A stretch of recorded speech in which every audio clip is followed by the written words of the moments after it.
Hey everybody, this is Bruce. So I got a little provoked on Facebook, and I decided I wanted to talk about a certain topic that I've heard constantly come up ever since coming out and reconciling my faith to my sexuality and talking about the Bible and what it says about homosexuality. So one of the things that happens a lot with I hear people say um, when we're arguing about different scriptures and stuff like that. Usually, something I'll hear often from the pro-gay side is that people are picking and choosing what they believe, and I honestly see it differently. I disagree with that. I think it's actually the reverse. I think that people who are pro-gay pick and choose. But let me tell you why. Let me tell you my explanation, because it's not what you think.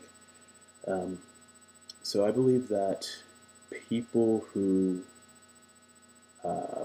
believe that the Bible condemns homosexuality, I believe that a lot of those people had no choice in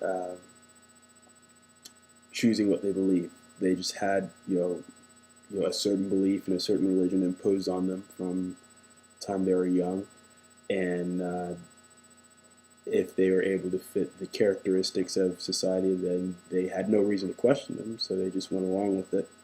And that's just, I think that's the majority of people in America.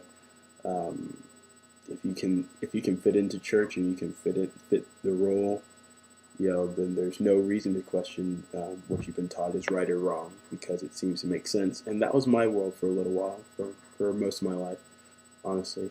I was a good little boy, and so there was no reason for me to, and I didn't struggle with my sexuality most of my life, so there was no reason for me to question that it was wrong, or that anything else that evangelical Christians believe might have been wrong or a mistake or whatever.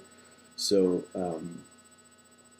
so I never had a reason to question that until I started seriously struggling with my sexuality, and I fell in love with Todd and met him.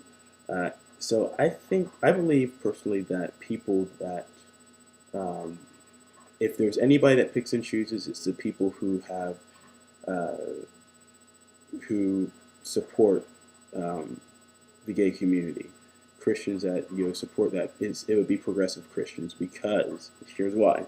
The reason why I say that is because those are the people who have been challenged to actually think through their beliefs, who have had to process what the Bible says, who have had to process the traditional beliefs of Christianity that are so controversial, like beliefs on abortion or homosexuality or any other hot buzz topics in politics that Christians get involved in, the death penalty, all these things, evangelism, salvation, hell, the second coming of Jesus, all these things, people on the more liberal and progressive side of Christianity have actually sat down, gone through the Bible, gone through these beliefs, thought through them, and made a decision on what they're going to choose to believe and what they're going to choose, what other popular evangelical beliefs they're going to choose to throw out.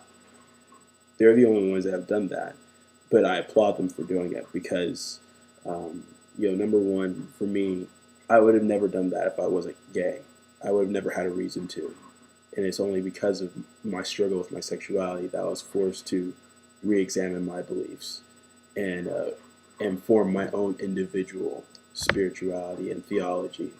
And I think that's the best thing that's ever happened to me. I think that's the best thing for anybody who has faith in some belief system. It's made me a lot more tolerant and compassionate of others of different beliefs and different denominations and different faiths. So I think it would behoove us, honestly, to pick and choose. And, so that's my rant for today, and I hope this stirs some thought. Please send us questions, comments, inbox messages, encouragements, questions, even if you want to bash us, just send us stuff. I am broadcasting from Iowa, from Todd's hometown, Marshalltown, here for Low Vacation.